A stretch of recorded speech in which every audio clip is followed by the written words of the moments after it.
आज उठ जाए संघ राजा जी कि तू मदद नहीं माथा के दर्द हो राजा जी। दर्द के दवाई और भी बहुत बढ़िया बढ़िया गाना तो के आप लोग बड़ी प्यार चले देते आइए हैं। प्रचार गाड़ी के पास और न गीत लगता रहे। है न जलता है किस वतन फसल बड़ा रोकड़ा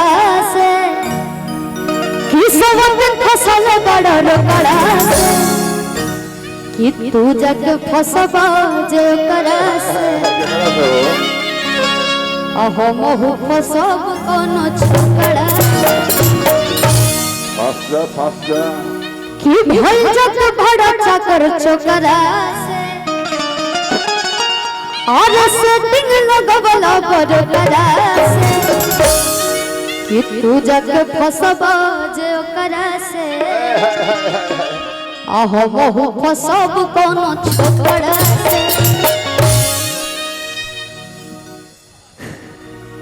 लेकिन ये तो मर्द की बुराई वाला हो गए। लेकिन जो अपना पति से बहुत ज्यादा प्यार करे ना जाए वो फरमाइश करे तरी और कहा तरीका रीति को अपन पति से बड़ी प्यार कर रही जी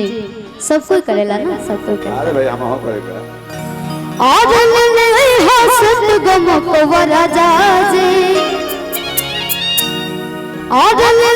हसत गम को राजा जी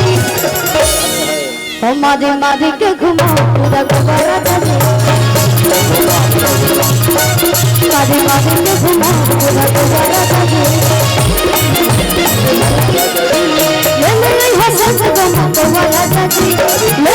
हसत गम को राजा जी हमारे मारी के घुमा पूरा गोवा राजा जी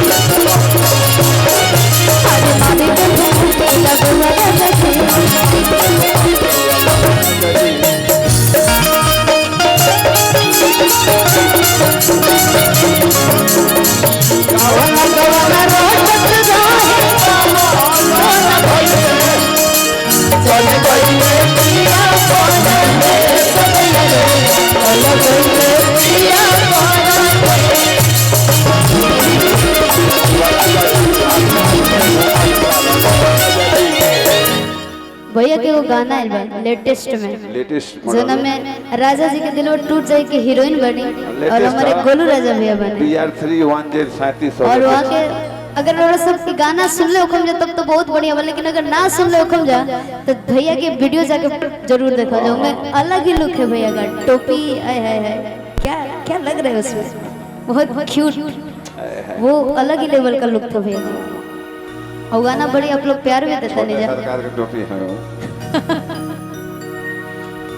और वो गाना हो सके तो आज हमने के भैया मंच पे गायबो कर अरे बिल्कुल